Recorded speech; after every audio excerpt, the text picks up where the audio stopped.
बिस्मिल्लाहिर्रहमानिर्रहीम। अस्सलामुअलैकुम। सबसे पहले दुरूद पाक, अल्लाहुम्मा सल्ली अला मुहम्मद व अला आलि मुहम्मद व बारिक वसल्लिम। हमारा जो आज का मौजू है ना, वो दुनिया से हटकर है, आखिरत की तैयारी का है। तवज्जो के साथ वीडियो को पूरा देखिएगा और अगर हो सके तो मेरे इस चैनल को आप लोग सब्सक्राइब कर लें। रूटीन के साथ इंशाल्लाह आपको अच्छी अच्छी वीडियोस मिलती रहेंगी और आपको बहुत मजा आएगा। कोशिश करके वीडियो को एंड तक पूरा देखिएगा। एक जो साहब थे ना, वो एक दफा फैक्ट्री जा रहे थे। अपनी फैक्ट्री जाते जाते ना अचानक मुलाजिम को बोला, यार गाड़ी को रोको। गाड़ी को रोका तो उतर कर ठेले वाले के पास गए और ठेले वाले से ना ढेर सारे अंगूर खरीद लिए। अंगूर उनको बहुत पसंद थे, बहुत ही शौक से खाते थे। अच्छा, अपने ऑफिस चले गए, अंगूर खरीद के अपने ऑफिस चले गए। मुलाजिम को बोला कि ये अंगूर घर ले जाओ और मेरी बेगम को बोलो कि इसको धोकर फ्रिज में रख दे। नौकर ने बात सुनी और लेकर चला गया। फ्रिज में अंगूर रख दिए गए। शाम को जब साहब अपने ऑफिस से घर वापस आए ना, तो सोच रहे थे कि यार मैं जाकर घर में अंगूर खाऊंगा। एक बंदा होता है ना, किसी को चीज पसंद होती है और घर में मौजूद भी हो तो वो बंदा बड़े शौक रखता है कि यार इसको मैं खाऊंगा। घर पहुंचे और जाकर हाथ मुंह धोकर फ्रेश हुए और बेगम से तकाजा किया कि यार जो सुबह मैंने अंगूर भिजवाए थे वो तो ले आओ। बेगम कहती, कौन से अंगूर? वो कहने लगे कि यार मैंने सुबह ड्राइवर के हाथ भिजवाए हैं। वो कहते, वो तो सुबह ही आते साथ बच्चों ने खा लिए थे, वो तो आपके लिए तो नहीं रखे उन्होंने, हम तो ये समझे थे कि आपने अपनी फैक्ट्री खा लिए होंगे। वो साहब ऐसे परेशान हो गए जैसे उनको कोई शौक लगा। सोचने लगे, काफी देर सोचते रहे। सोचते सोचते उठे और उठकर अपनी तिजोरी की तरफ गए। तिजोरी में से ढेर सारे पैसे निकाले और उनको एक थैले में डाला। थैले में डालकर ना बाहर निकल गए। बेगम पूछती रही, कहां जा रहे हैं, क्या कर रहे हैं, इतने पैसे क्यों लेके जा रहे हैं, मगर उन्होंने उसका कोई भी जवाब ना दिया। फौरन एक प्रॉपर्टी डीलर के पास गए और जाकर कहने लगे कि मैं एक अच्छा सा प्लॉट खरीदना चाहता हूं कैश पर। उसने कहा, सर ठीक है, मैं आपको दिखा देता हूं। उनको लेकर अच्छे अच्छे इलाकों में गया। उनको एक बहुत ही खूबसूरत प्लॉट पसंद आ गया। उन्होंने वो प्लॉट फौरी तौर पर कैश पेमेंट देकर प्लॉट खरीदा और वहां पर ठेकेदार को बुलवाया और ठेकेदार को कहा कि मैं यहां पर एक मस्जिद तामीर करना चाहता हूं। ठेकेदार ने कहा ठीक है। उन्होंने ठेकेदार को ढेर सारे पैसे दिए और बोला कि शाम से पहले पहले मुझे मस्जिद की खुदाई शुरू होनी चाहिए। ठेकेदार ने कहा, सर हमें क्या, क्योंकि पैसे खुले थे। ठेकेदार ने फौरी तौर पर मुलाजमों को, मजदूरों को बुलवाया, मटेरियल मंगवाया और प्लाट की खुदाई शुरू हो गई। और चूंकि ये काम ना बड़ी जल्दी से हो रहा था, ऐसे लगता था कि वो उन साहब को बहुत जल्दी है और वो सारा काम भी जल्दी जल्दी हो रहा था, क्योंकि वो कंजूस नहीं थे, बखील नहीं थे। इस वजह से जो महीनों का काम दिनों में और दिनों का काम घंटों में हो जाता ना, यही इस ताजर के साथ हो रहा था। इखलास और शौक की ताकत ने सारे के सारे काम चंद घंटों में करवा दिए। बेहतरीन प्लॉट भी मिल गया, बेहतरीन इंजीनियर भी मिल गया, ठेकेदार भी मिल गया और मगरब से पहले खुदाई और तामीर का काम भी शुरू हो गया। अच्छा, शाम को वो साहब अपने घर वापस आए ना, बड़े खुश थे। उनकी बेगम ने पूछा कि आप अचानक कहां चले गए थे?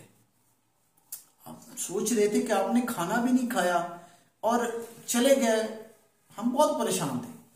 तो कहने लगे कि मैं आज अपने असली खाने का और रिहाइश का बंदोबस्त करके आया। कहने लगी कि वो कैसे? तो फिर सारे का सारा वाकया सुनाया और कहने लगे कि आप लोगों ने मेरे लिए अंगूर के 4 दाने नहीं छोड़े। हालांकि आप लोगों को पता है कि मुझे अंगूर कितने पसंद हैं, मगर आप लोगों ने मेरे लिए अंगूर के चंद दाने नहीं छोड़े। तो मैं ये कैसे मान लूं कि ये मेरी छोड़ी हुई दौलत आप लोग मेरे लिए बाद में नेक कामों पर खर्च करोगे? मैं नहीं मानता। इसीलिए मैंने ये सारे के सारे जो पैसे थे जो मैं घर से लेकर गया था मैंने मस्जिद बनाने में वक्फ कर दिए हैं। इसलिए मुझे पता है कि मैंने आखिरत की तैयारी शुरू कर दी है, क्योंकि मौत का किसी को भी कुछ पता नहीं, मौत का कोई भी वक्त मुकर्रर नहीं। और अगर मुझे मौत वक्त से पहले आ गई तो मैं क्या करूं। इस तहरीर ने ना मुझे बहुत ही जो सोचने पर मजबूर कर दिया कि यार ये मैंने क्या लिखा है और मैंने क्या पढ़ा है। आप लोगों में से भी चंद लोग ये बात सोचने लग गए होंगे कि वाकई मौत का वक्त तो कोई भी पता ही नहीं इंसान को, मुकर्रर है, वक्त मुकर्रर है, मगर इंसान को पता नहीं है कि मौत आनी कब है। तो हमने आज आखिरत के लिए क्या तैयारी की है? आया कि हम सिर्फ और सिर्फ इस वक्त माल को जमा कर रहे हैं, हम दौलत इकट्ठी कर रहे हैं, या हम कुछ ऐसे काम भी कर रहे हैं जो हमारे आगे जाकर काम आएंगे? अपने दिल पर हाथ रखकर सोचिए, क्या हम ऐसे काम कर रहे हैं? क्या हम अपने गरीबों की, गरीब रिश्तेदारों की, गरीब लोगों की तो बात ठीक है, गरीब रिश्तेदारों की हेल्प कर रहे हैं? क्या हम अपने गरीब दोस्तों की मदद कर रहे हैं? क्या हम अपने गरीब मोहल्लेदारों की हेल्प कर रहे हैं? खुदारा कोशिश कीजिए कि चंद ऐसी नेकियां अपनी जिंदगी में जरूर कर जाएं जो सिर्फ और सिर्फ आपके और रब के दरमियान में हो। जो नेकियां आप यहां पर करके जाएंगे दिखावे के लिए, उठाकर आपके मुंह पर मारी जाएंगी, कहा जाएगा उठा के ले जाओ, काम की नहीं, क्या करोगे? कोशिश करो अपनी दौलत को सही कामों में खर्च करो। चंद लोगों को मैं बाजू का देखता हूं, अच्छे भले खाते पीते लोग हैं, खा रहे हैं, पी रहे हैं, मगर किसी का ख्याल नहीं करते। उनके पास वाफर पैसे मौजूद हैं, मुझे पता भी है, मैं जानता भी हूं, मगर वो कहते हैं कि हम अपना खर्चा पूरा करें या लोगों को दें। बैंक बैलेंस में लाखों रुपया फजूल पड़ा हुआ है। मैं ये कहता हूं कि आप अपने बच्चों के लिए भी सारा कुछ करें, मामला सोच कर जाएं, मगर अल्लाह पाक ने अगर आपको आपकी औकात से ज्यादा दिया है तो कोशिश करके उसको नेक कामों पर भी खर्च करें, क्योंकि इन कामों का हिसाब होगा। ये याद रखें कि ये हमारा जो मामला है ना, ये हमसे पूछा जाएगा, क्योंकि जो अल्लाह पाक है ना, किसी चीज का इरादा फरमा लेता है ना तो कुन कहता है और वो हो जाता है।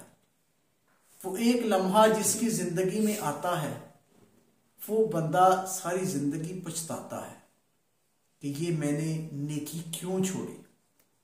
तो कोशिश करें कि ये ताजर वाली नेकी को जहन में रखें और अपने अमाल को दुरुस्त करने की कोशिश करें। अगर आप अपने अमाल को दुरुस्त करेंगे तो इंशाल्लाह उसका सवाब मुझे भी होगा और आपको भी होगा। जज़ाक।